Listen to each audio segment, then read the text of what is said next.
नमस्ते, मैं अविचल दुबे। कोरोना की शुरुआत के बाद ऐसा पहली बार हुआ है कि मुंबई में किसी भी व्यक्ति की कोविड से डेथ नहीं हुई है।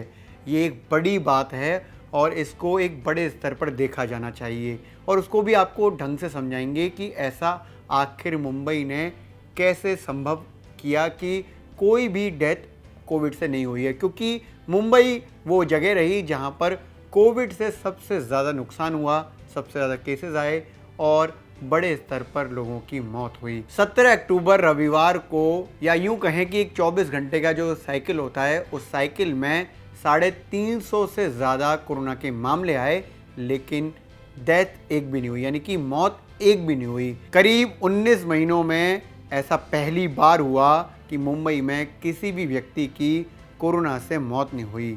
रविवार को जो पॉजिटिविटी रेट था वो भी कम हुआ और वो 1.27% रह गया, जो काफ़ी कम है, जो पहले बहुत ज़्यादा था। एक्टिव केसेस की संख्या में भी तेज़ी से कमी आ रही है मुंबई में और अभी भी कम है वो। मुंबई में 26 मार्च 2020 के बाद पहली बार ऐसा हुआ है कि 0 डेथ का डाटा पाया गया है। मुंबई के सेंस में अगर देखें तो इसको एक बड़े स्तर पर देखा जाना चाहिए। आखिर ऐसा संभव कैसे हो पाया कि मुंबई में एक भी डेथ कोरोना से नहीं हुई बीते 24 घंटे में?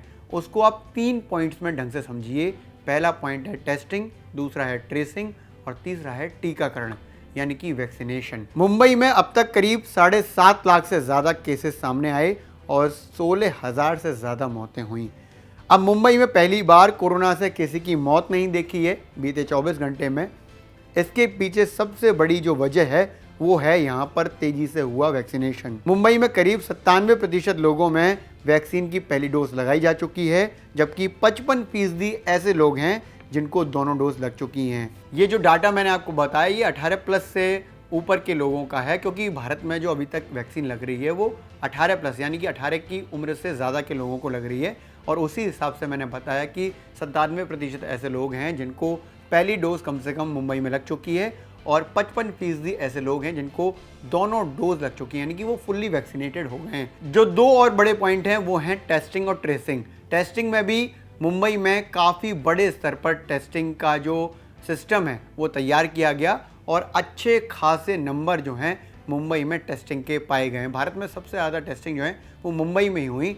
दूसरी बड़ी बात है ट्रेसिंग, यानी कि जो टेस्टिंग के बाद, यानी कि कोरोना पॉजिटिव मिल जाता था तो उससे किसकी मुलाकात हुई इसकी ट्रेसिंग लगातार की जाने लगी, जिससे जो क्वारंटीन किए गए लोग थे वो ज़्यादा से ज़्यादा लोग हो पाए। तो उन्होंने कोरोना के फैलाव को, यानी कि कोरोना के प्रसार को कम कर दिया। देश भर में भी जो कोरोना के मामले हैं वो कम हो रहे हैं। देश भर में जो स्थिति है वो भी सुधर रही है। बीते 24 घंटे में देश में कोरोना के करीब 13,500 नए मामले सामने आए हैं, जो कि कम है, उस हिसाब में कम है जैसे पहले ज़्यादा आ रहे थे। ये देश में 230 दिनों के बाद कोरोना के सबसे कम मामले हैं। आपको इस बात से एहसास हो गया होगा कि 230 दिन बाद इतने कम मामले सामने आए हैं। इसके साथ ही देश में अब तक करीब 60 करोड़ टेस्ट किए जा चुके हैं, जो अच्छी खासी संख्या है। इसके साथ ही पूरे देश में जो वैक्सीनेशन में तेजी आई है उससे भी कोरोना में कमी आई, यानी कि जो देश में 100 करोड़ वैक्सीन लगाने का आंकड़ा